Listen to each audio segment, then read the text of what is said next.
Hey everybody, Rob here from Bison Fire, and welcome to this week's Bison Bit. Now, I want to talk this week about leading by example, and it's been an interesting kind of a week or so because I've been doing a few Did You Knows over the last couple of weeks, allowing people to learn a little bit more about fire protection and the steps they can take to protect themselves. But it's always good to get back to the Bison Bits and share some of the thoughts that I have on those sort of things. And as I've always said before, I sure appreciate the comments and responses I get from everyone.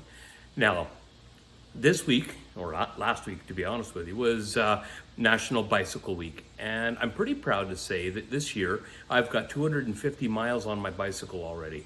And okay, yes, I'm dating myself. I'm talking in miles, not kilometers, but that's okay because cycling is one of those things that you can do from a very young age to a very old age. But the important part is getting out and moving, getting some exercise. Now, I don't care if you're cycling, walking, jogging, going to the gym, playing badminton. It's all good stuff, and it's important that you're doing something because the health benefits are so far-reaching. Now, you think about it. It isn't just the fact that you're losing a little off the front or, you know, the ladies in the areas where you want to be losing a little extra. It's always so important to me thinking about the internal things too. Now, I'm talking about liver, kidneys, your heart, of course, how important it is to lose fat off of all of those areas. And of course, not only do you reduce the risk of heart disease and other issues, but you also reduce the risk of cancer.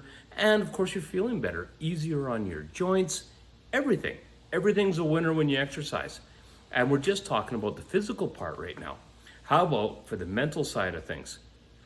Now, it's so important when you're exercising on a regular basis to remember that you're burning stress, you're burning off anxieties, you are turning some of the bad chemicals that are going on in your head, and we all have them, and you're slowly converting them into dopamine. And that's what happens chemically to your body, and it makes you feel really good.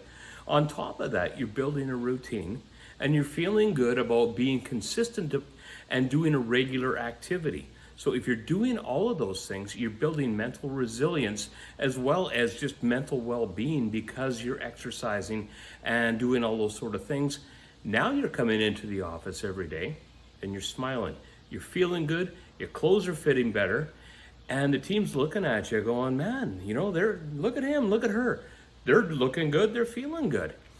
People want to follow someone that's smiling, that's got great ideas, that has good vision. Now, keep in mind that as I'm talking about inspiring your team, this takes me back to about 2 years ago when I was doing a keto program. And it was a 90-day program, but I lost a ton of weight. The interesting thing from that was 2 other people in the company took on the keto challenge and themselves lost some weight. So it was really good to be able to inspire the team and make them feel good about what they were doing and why they were doing it. Because again, being a leader isn't about being a boss. It isn't about barking orders. It isn't about, you know, demanding things from people, you know, or setting crazy audacious goals. It's about leading them. And sometimes leading them just means showing up in the office, working hard, taking time for yourself so that you feel good, so that you're able to do your job, so that they don't look at you and think, man, that person, she's given up or he's given up, especially through the last 15, 16 months of COVID. You want to be looking good for a whole bunch of reasons, but the fact is, as I've said many times in the past, the team is watching you. And when they're watching you succeed, when they're watching you feeling good and having regular activities and sparking good conversations about activities and health-oriented things, it's just a good conversation. People enjoy it, and that's really what I've got for this week. Now, as always, I have to say thank you for the likes, the shares, the comments, and the conversations, and I certainly appreciate all the new followers on YouTube and all the different things that have been going on. So, as always, looking forward to seeing you next week. Stay safe out there. Have a great week.